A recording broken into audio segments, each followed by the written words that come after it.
ক্ষমতার লোভ যদি একবার পাওয়া যায় তাহলে কিন্তু শেখ হাসিনা আর আওয়ামী লীগকে ফিরে আনার জন্য এখানে মায়া কান্না করে। এখানে ভোটের অধিকারটাই বড়, জনগণের ভোটের অধিকার জনগণকে ফিরাই দিতে হবে, এটাই হলো মূল কথা।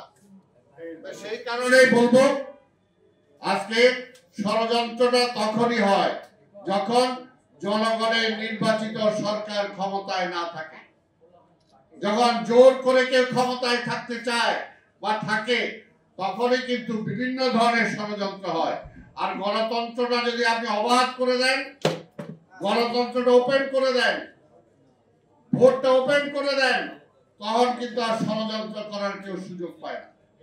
যখন জোর করে আপনি ক্ষমতায় যাইতে চাইবেন, আরেকজন জোর করে আপনার নামাইতে চাইব, তখনই ষড়যন্ত্র হবে।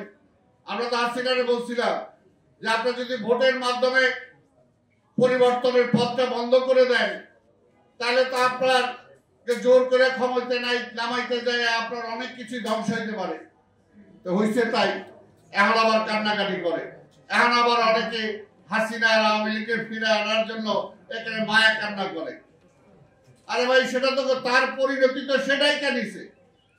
হাসিনা নিজে কবরে নিছে, আমার কি দায়িত্ব নাকি তার কবর থেকে উঠায় আনা? এই দেশের জনগণ ঠিক করবে। কাজী জনগণের বিপক্ষে যে গিয়েছে সেই কবরে সেই আস্থা চলে গেছে। আর জনগণের পক্ষে যে ছিল সে জনগণের হৃদয়ে আছে, যেটা এখনো জিয়াউর রহমান আছে, এখনো খালেদা জিয়া আছে, এবং এখনো শত চেষ্টা করেও তারেক রহমানকে জনগণ থেকে বিচ্ছিন্ন করা যায় না। জিয়াউর রহমান রাষ্ট্র ক্ষমতায় ছিল, একসময় বেগম খালেদা জিয়া ছিল, এবং ইনশাআল্লাহ আবার নির্বাচন হলে এই দেশে তারেক রহমান বাংলাদেশের রাষ্ট্র ক্ষমতায় আসবে দেশ পরিচালনার জন্য। কাজে জোর করে না, আমরা জোর করে যেতে চাই না।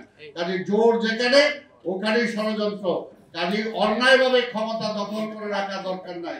আমরা বলি, অনেকে বলে এটা তো একটা অন্তর্বর্তীকালীন সরকার, ইন্টেরিয়াম গভর্নমেন্ট, নামটাই ইন্টেরিয়াম গভর্নমেন্ট।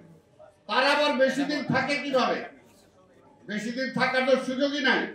কাজে যতটুকু সময় আছে এই সময়ে যত ভালোভাবে বিদায় নিতে পারবে ততই মঙ্গল। আর ক্ষমতার লোভ যদি একবার পাওয়া যায় তাহলে কিন্তু শেখ হাসিনা